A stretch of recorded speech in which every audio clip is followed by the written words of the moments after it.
अध्याय 49। पुनरुत्थान की पहली भविष्यवाणी। फिर परमेश्वर का वचन आया और उसने कहा, हे आदम, जब तुम गुफा से बाहर आए तो तुम्हें इस स्थान पर आने की सलाह किसने दी? और आदम ने परमेश्वर से कहा। हे प्रभु, हम इस स्थान पर इसलिए आए क्योंकि गुफा के अंदर हम पर आग की गर्मी आ गई थी।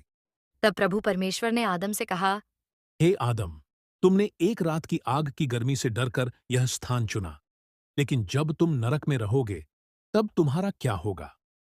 फिर भी, हे आदम, मत डरो और अपने मन में यह मत सोचो कि मैंने इस चट्टान को तुम्हारे ऊपर एक छाया की तरह फैला दिया है ताकि तुम्हें इससे कष्ट हो। यह शैतान से आया है, जिसने तुम्हें देवता होने और महिमा पाने का वादा किया था।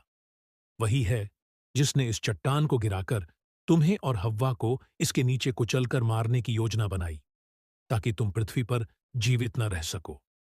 परंतु मैं तुम पर दया करके, जब यह चट्टान तुम पर गिर रही थी, तब मैंने इसे तुम्हारे ऊपर एक छत की तरह ठहरने की आज्ञा दी, और जो चट्टान तुम्हारे नीचे थी उसे झुकने का आदेश दिया। और यह चिन्ह, हे आदम, मेरे पृथ्वी पर आने के समय घटित होगा।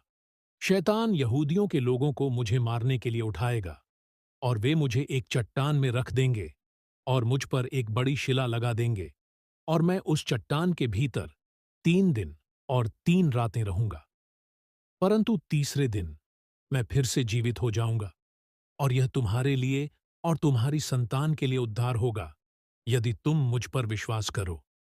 परंतु हे आदम, मैं तुम्हें इस चट्टान के नीचे से तब तक बाहर नहीं निकालूंगा जब तक कि 3 दिन और 3 रातें पूरी न हो जाएं। और परमेश्वर ने अपना वचन आदम से हटा लिया। लेकिन आदम और हव्वा 3 दिन और 3 रातें उस चट्टान के नीचे रहे, जैसा कि परमेश्वर ने उनसे कहा था। और परमेश्वर ने ऐसा इसलिए किया क्योंकि उन्होंने बिना परमेश्वर की आज्ञा के अपनी गुफा छोड़ दी थी और इस स्थान पर आ गए थे। परंतु 3 दिन और 3 रातों के बाद परमेश्वर ने चट्टान को खोल दिया और उन्हें इसके नीचे से बाहर निकाला।